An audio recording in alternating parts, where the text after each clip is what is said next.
No améis al mundo, por Watchman Nee.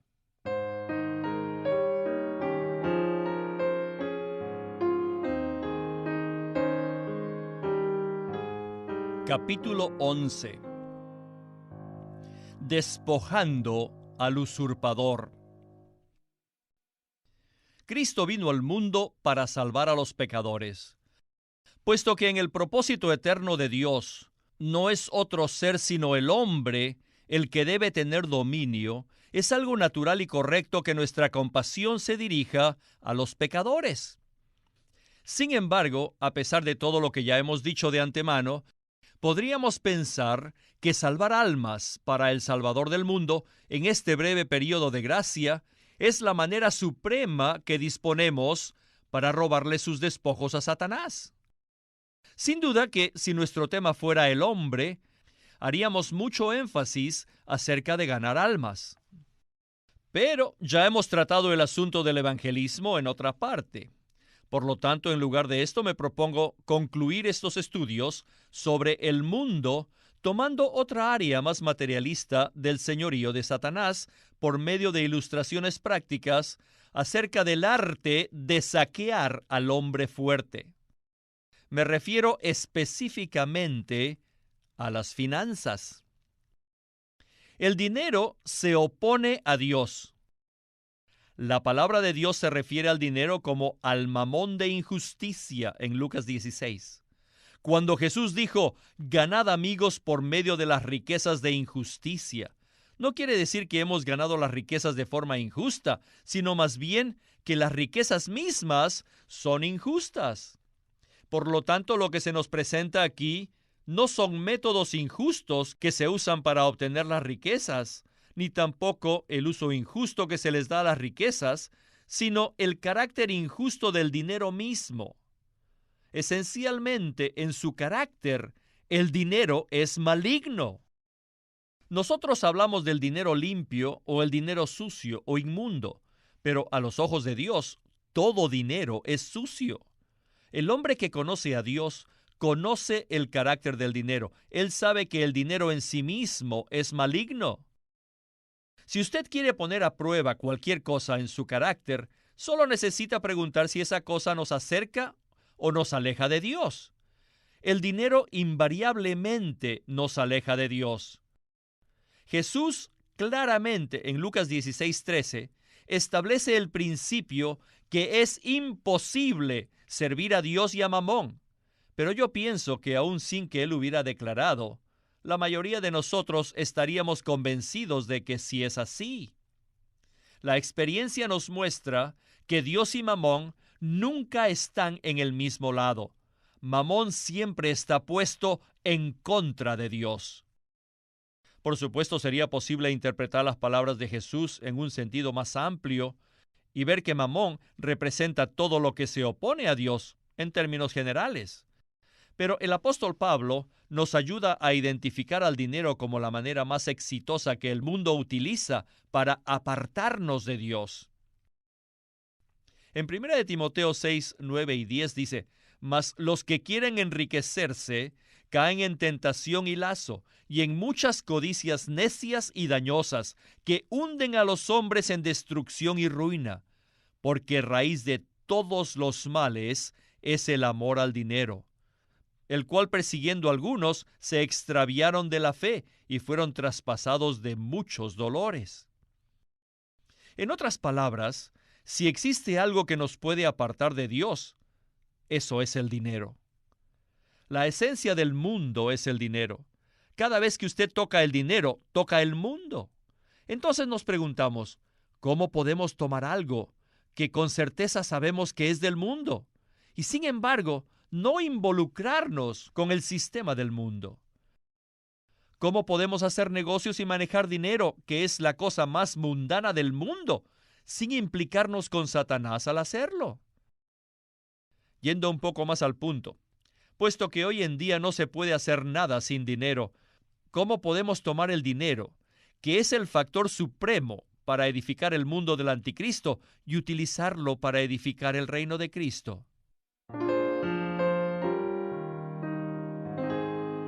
La viuda que puso su ofrenda en las arcas del templo lo hizo algo tan aceptable al Señor que recibió su elogio especial. Lo que ella hizo en realidad fue que tomó algo del reino de Satanás y contribuyó con ello al reino de Dios. Y Jesús le dio su aprobación. Entonces debemos preguntarnos, ¿cómo se lleva a cabo este tipo de transferencia? ¿Cómo es posible tomar dinero que es esencialmente injusto en su carácter para edificar el reino de Dios? ¿Cómo podemos estar seguros que la conexión entre el mundo y el dinero que está en nuestros bolsillos ha sido cortada? ¿Nos atreveríamos a decir que ni un centavo de lo que poseemos figura en los libros de Satanás? En cada denario romano estaba la imagen del César. En sus propias palabras, Jesús dijo que todas estas monedas son de César. ¿Cómo podría cortarse la conexión entre el César y esa moneda? El dinero es algo del mundo. Es una parte esencial del sistema del mundo. ¿Cómo podemos entonces quitarlo del mundo que lo reclama y dedicarlo a Dios para que Él lo utilice? En los tiempos del Antiguo Testamento se estableció un principio rígido: pero no se venderá ni se rescatará ninguna cosa consagrada que alguno hubiese dedicado a Jehová. De todo lo que tuviere, de hombres y animales, y de las tierras de su posesión, todo lo consagrado será cosa santísima para Jehová. Dice Levíticos 27:28. En otras palabras, sin destrucción no existe verdadera devoción. Si en aquellos días se consagraba un cordero a Jehová, no se colocaba delante de él para que viviera y procreara. No, se lo ponía delante de él para ser sacrificado. Indefectiblemente ha de ser muerta, dice el versículo 29. Su destrucción era señal de que había sido aceptada. Todo el dinero que esté verdaderamente consagrado a Dios debe estar bajo el principio de destrucción. En otras palabras, debe dejar de existir en cuanto al mundo se refiere, y debe dejar de existir en cuanto a mí mismo se refiere. Cuando nuestro Señor aprobó a la viuda por poner sus 2 monedas en el arca, Él dijo que ella había puesto su bios, es decir, su vida. Dice, pero ésta, de su escasez, echó todo lo que tenía, todo su sustento. Muchas personas simplemente ponen dinero en el arca de las ofrendas del Señor, pero ella puso su vida junto con su dinero. En otras palabras, cuando ese dinero dejó de ser su posesión, su vida también dejó de serlo. Al ofrendar sus 2 monedas, ella lo entregó todo. Si su dinero ha de salir del mundo, entonces su vida también tendrá que salir del mundo. No puede retenerse a sí mismo y al mismo tiempo contribuir con algo significativo para Dios. Usted no puede simplemente enviar su dinero fuera del mundo. Usted mismo debe llevarlo fuera del mundo. Así que no es un asunto fácil transferir dinero de la esfera de Satanás a la esfera de Dios. Eso involucra dolores de parto. Es más fácil convertir almas de Satanás a Dios que convertir dinero de Satanás a Dios. Por la gracia de Dios, muchos hombres y mujeres pueden ser ganados para Él, aunque seamos o no seamos completamente dedicados a Él. Pero no sucede así con el dinero. Se requiere de un gran poder espiritual para convertir nuestros ciclos de plata, que son malignos en su carácter, en ciclos del santuario. El dinero necesita conversión de la misma manera que el hombre necesita conversión. El dinero sí puede ser hecho nuevo, creo yo, al igual que las almas pueden ser hechas nuevas, aunque en un sentido algo diferente. Pero el hecho de que usted traiga su dinero a las arcas no va a cambiar en sí el carácter del dinero que se ofrece. A menos de que su propia vida vaya con su dinero, este no puede ser liberado del reino de Satanás y transferido al reino de Dios. El valor espiritual de su obra para el Señor depende en gran manera si el dinero que usted maneja ha sido liberado del sistema del mundo. Le pregunto, ¿ya ha sido liberado? ¿Puede decir confiadamente usted que el dinero que está en sus manos no pertenece al mundo? ¿Puede usted decir ahora que su dinero ya no es parte del cosmos porque todo ya ha sido convertido? ¿Está usted dispuesto a decirle al Señor, convertiré todo el dinero que gano con mi trabajo y todo el dinero que he recibido en ofrendas para que sea todo tuyo?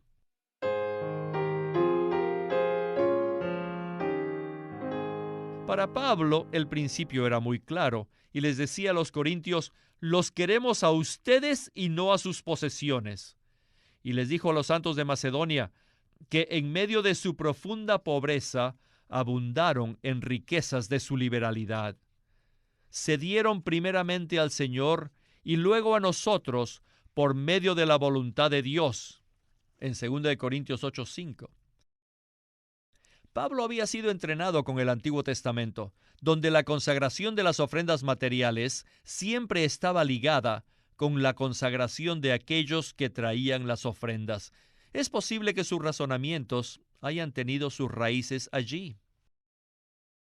Puede parecer asombroso, pero lo cierto es que Dios tiene una cantidad limitada de dinero, mientras que la reserva de Satanás es ilimitada. Y tal vez usted se pregunte, ¿cómo podemos reconciliar esto con el hecho de que Dios es el dueño del oro y la plata? Sin embargo, el Señor Jesús dice que hay cosas que pertenecen a Dios y otras que pertenecen a César. Finalmente, no hay duda que todas las cosas materiales pertenecen a Dios el Creador, pero la cantidad de dinero que hay en las arcas de Dios hoy en día es limitada por el número de personas que están dedicadas a Él. Si yo hubiera vivido en los tiempos del Antiguo Testamento, podría haber calculado inmediatamente la cantidad de dinero en el santuario. Simplemente hubiera averiguado el número de los hijos de Israel y hubiera contado medio ciclo de plata por la redención de cada uno, según Éxodo 30.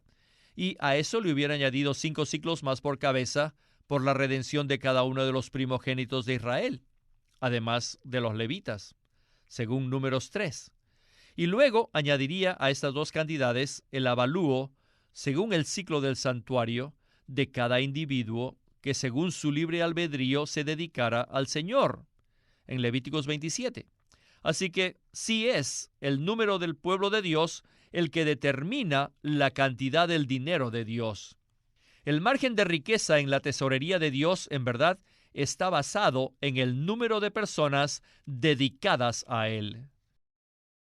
Entonces, aquí surge una pregunta vital que cada uno de nosotros debe responderse, y es esta: si el dinero que estoy tocando hoy día representa al ciclo del santuario o al mamón de injusticia.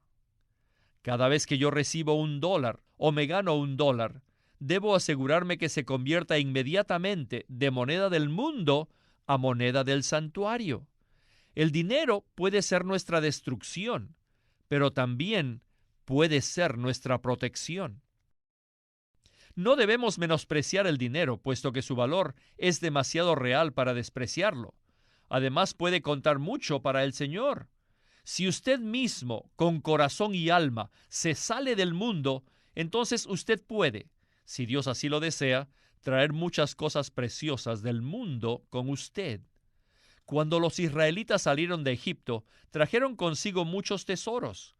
Ellos despojaron a los egipcios, y el despojo que ellos se llevaron fue usado para construir el tabernáculo. Pero recordemos también que algunos de ellos fabricaron un becerro de oro, y eso fue una pérdida para Dios. Pero cuando el pueblo de Dios salió de Egipto, el tabernáculo también salió de Egipto. Al menos sus materiales salieron de allí. Todo el oro, la plata, el cobre y el lino egipcios fueron convertidos y contribuidos para el santuario de Dios. Si se podía encontrar esa realidad en los tiempos del Antiguo Testamento, ¿cuánto más alto debe ser el estándar en el Nuevo? La clave del Nuevo Testamento con respecto a las finanzas es que no retengamos nada para nosotros mismos. Las palabras del Señor en Lucas 6:38 son: dad y se os dará. No dice ahorrad y seréis ricos. No, En otras palabras, el principio para el incremento divino es dar, no es almacenar.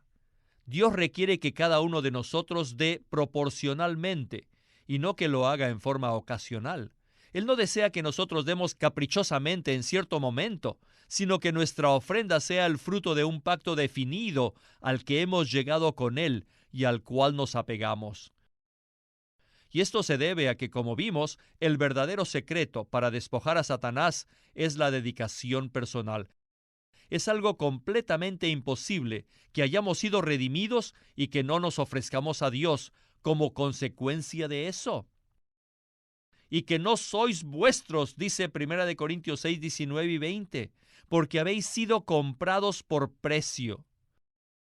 Ya sea que nosotros recibamos nuestro sustento del mundo por medio de nuestra profesión o arte, o que nos ocupemos únicamente de la predicación de la palabra y dependamos para nuestro sostenimiento de las ofrendas del pueblo de Dios, solo existe un camino enfrente de nosotros. No hay dos, solo uno. Todos estamos igualmente dedicados a Dios y todos somos sus testigos. No es verdad que predicar el Evangelio sea en sí mismo algo limpio y el comercio algo sucio, y que aquellos que se involucran en los negocios llegan a estar tan tiznados que dejan de ser tenidos en cuenta por Dios. No, lo que cuenta es que simplemente Dios sea el centro de nuestras vidas y no los negocios. No améis al mundo, ni las cosas que están en el mundo. Ustedes tienen la unción del Santo, vivan por ella. Entréguese a Dios, viva total y completamente para Él. En lo que respecta a usted mismo, ocúpese de que las cosas del mundo sean borradas del libro de Satanás y sean transferidas a la cuenta de Dios. Pues el mundo pasa y sus deseos, pero el que hace la voluntad de Dios permanece para siempre.